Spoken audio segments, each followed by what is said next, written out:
नमस्कार, click India देख रहे हैं आप और मैं हूं आपके साथ राजीव सिंह। महाराष्ट्र में बीजेपी को बहुमत मिल चुकी है और इस चुनाव में भाजपा और देवेंद्र फडणवीस की बड़ी जीत और शिवसेना यानी ईवीटी की हार ने राजनीति की कई परतों को उधेड़ कर रख दिया है। यह जीत न केवल फडणवीस का कूल और सौम्य रणनीति, एकनाथ शिंदे की विकास फोकस राजनीति का नतीजा है, बल्कि शिवसेना ईवीटी की कमजोरियों ने भी इसे और आसान बना दिया। आइए इसे आसान भाषा में समझते हैं कि आखिर कौन सबसे बड़े कारण रहे जिससे महायुति फिर सरकार में आई और शिवसेना यूबीटी क्यों बुरी हार पर सवार हुई। महाराष्ट्र चुनाव में अगर सबसे ज़्यादा असर मतदाताओं पर किया तो बटेंगे तो कटेंगे जैसे नारों ने।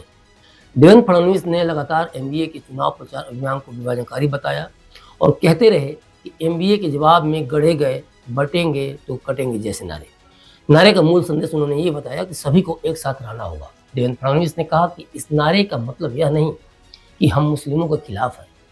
हमने यह नहीं कहा कि लाड़की बहन योजना का लाभ मुस्लिम महिलाओं को नहीं दिया जाएगा। उन्होंने कहा कि बटेंगे तो कटेंगे भी कांग्रेस और एनडीए के तुष्टीकरण का जवाब है।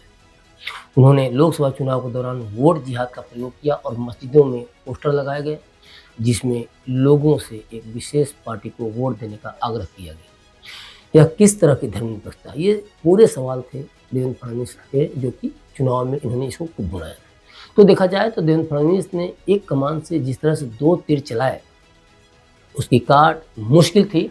बटेंगे तो कटेंगे नारे के माध्यम से एक तरफ उन्होंने हिंदुत्व विचारधारा को एक किया तो दूसरी ओर उन्होंने उल्टे इस नारे को गढ़ने के पीछे एनडीए को ही जिम्मेदार ठहरा दिया और लगे हाथों ये भी समझा दिया कि इस नारे का मतलब है हिंदू हो या मुसलमान, सभी को एक साथ रहना होगा। तो देवेंद्र फडणवीस ने चुनाव प्रचार में जिस तरह से बेहद प्रभावशाली तरीके से बटेंगे तो कटेंगे का नारा दिया, उस नारे का मतलब सीधा था कि अगर हिंदुत्व से जुड़े लोग अलग अलग पार्टियों को वोट देंगे तो उनके हित कमजोर हो जाएंगे। इस संदेश ने हिंदू मतदाताओं के बीच एकजुटता पैदा की।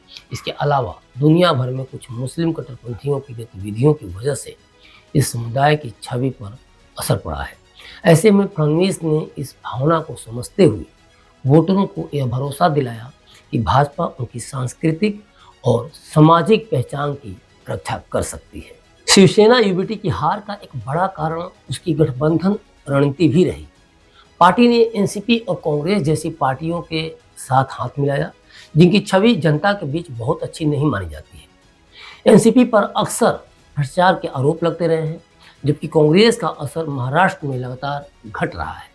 यह गठबंधन शिवसेना की पुरानी हिंदुत्व वाली छवि के साथ मेल नहीं खाता था। इससे शिवसेना के परंपरागत समर्थक नाराज हुए। दूसरी बात कि शरद पवार का भी जिस तरह से उनकी उम्र को देखते हुए प्रभुत्व को बात की जाए वो भी एक बड़ा कारण रहा और इसमें कहीं ना कहीं देवेंद्र फडणवीस और एकनाथ शिंदे हावी रहे अपने अनुभव के तौर पे, खासतौर पे जो हाल फिलहाल के दिनों में जो राजनीतिक उठापटक रही। और दूसरी बात कि जनता भी इनको ज़्यादा पसंद कर रही है उनके शरद पवार की तुलना में उनके ज़्यादा उम्र होने के चलते। तो ये भी एक बड़ा कारण रहा भाजपा या महायुति के जीत के पीछे। उद्धव ठाकरे की नेतृत्व क्षमता पर भी सवाल उठे। जब शिवसेना का विभाजन हुआ और एकनाथ शिंदे पार्टी का बड़ा हिस्सा लेकर भाजपा में चले गए तब उद्धव इसे रोकने में पूरी तरह से नाकाम रहे थे। इसके अलावा जब वे मुख्यमंत्री थे तब उन्होंने जनता के बीच जाने या उनसे सीधे कम्युनिकेशन करने, संवाद करने पर ध्यान नहीं दिया। दूसरी ओर फडणवीस ने हर समय जनता से जुड़ने की कोशिश की और अपनी छवि एक मेहनती नेता के तौर पर बनाई। ये पहले से भी काफ़ी हद तक देखा जाए तो फडणवीस की छवि अच्छी रही भी है और बहुत ही सौम्य, बहुत ही कूल नेता माने जाते हैं और देखा जाए तो महाराष्ट्र की जनता मराठी मानसून को काफ़ी पसंद भी करती है। तो ये भी एक बड़ा कारण रहा भाजपा की जीत के पीछे। दूसरी तरफ फडणवीस ने खुद को विकास के चेहरे के रूप में भी पेश किया। उनके मुख्यमंत्री रहते हुए कई बड़े प्रोजेक्ट्स जैसे मुंबई नागपुर समृद्धि महामार्ग और मेट्रो परियोजना शुरू हुई। इन योजनाओं ने यह दिखाया कि भाजपा के पास महाराष्ट्र को प्रगति के रास्ते पर ले जाने की ठोस योजना है और इसके विपरीत शिवसेना यानी यूबीटी विकास के मुद्दे पर कुछ खास नहीं कर सकी और जनता को कोई बड़ा विजन नहीं दिखाई जिस तरह से उनकी नीतियां रही।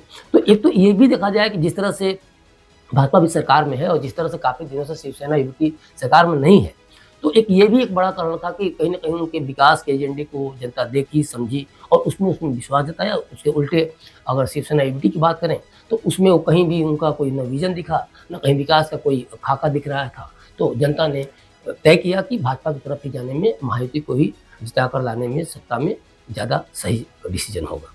फडणवीस ने अपने अभियान में हिंदुत्व के साथ-साथ विकास को भी प्राथमिकता दी। ये भी एक बड़ा कारण रहा भाजपा की जीत के पीछे। उन्होंने यह दिखाने की कोशिश की कि भाजपा न केवल धार्मिक और सांस्कृतिक पहचान को सुरक्षित रखेगी, बल्कि राज्य के आर्थिक और सामाजिक विकास को भी बढ़ावा देगी। दूसरी ओर शिवसेना यूनिटी ने कांग्रेस और एनसीपी के साथ जाने के कारण अपने हिंदुत्व समर्थित छवि को कमजोर कर दिया। ये भी एक बड़ा कारण था उसके हार के पीछे और इससे उनके कोर वोटर्स दूर होते चले गए।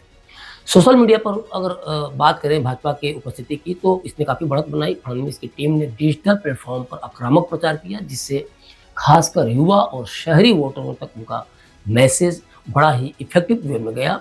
शिवसेना यूनिटी का प्रचार इस मुकाबले भाजपा के मुकाबले देखा जाए तो बहुत ही कमज़ोर था और धीमा भी था और कोई उसमें ज़्यादा प्रभाव नहीं दिख रहा था। एक्टिवनेस भी बहुत कम थी सोशल मीडिया पे। एक और ख़ास बात महायुति के जीत के पीछे ये थी कि भारतीय जनता पार्टी की रणनीति में एकनाथ शिंदे को मुख्यमंत्री बनाए रखना एक मास्टर स्ट्रोक साबित हुआ, जिससे मराठा प्राइड को भुनाने में मदद मिली। शिंदे को मराठा सम्मान का प्रतीक मानते हुए आम जनता ने उन्हें ठाकरे परिवार की तुलना में अधिक अपनाया, जिससे शिवसेना यूनिटी कमजोर हुई।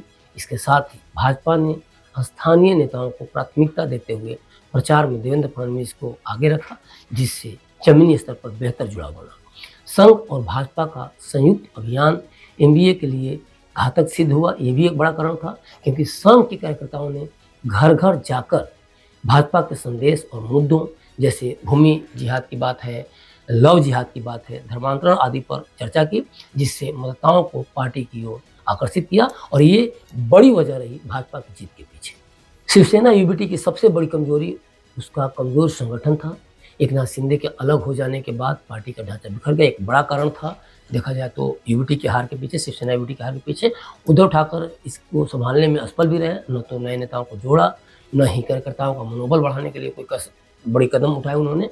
तो एक बड़ा कारण था देखा जाए तो शिवसेना यूनिटी के पीछे ये भी संगठन को लेकर जो बात कही जा रही है।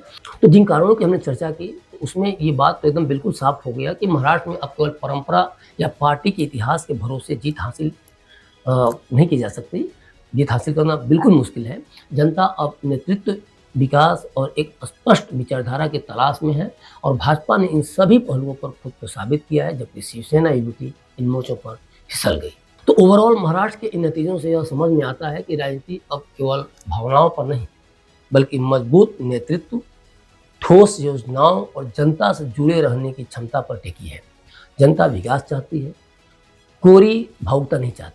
भाजपा ने यह बात समझी और उसी के आधार पर अपनी रणनीति बनाई, जिसकी वजह से यह बड़ी जीत हासिल हुई। बहरहाल महायुति की जीत के पीछे हमने जो कारण बताया और जो शिवसेना यूनिटी की हार के पीछे हमने जो कारण बताया, उस पर आपकी क्या प्रतिक्रिया है, हमें कमेंट बॉक्स में कमेंट कर जरूर बताएं और बने रहें क्लिक इंडिया के साथ। शुक्रिया।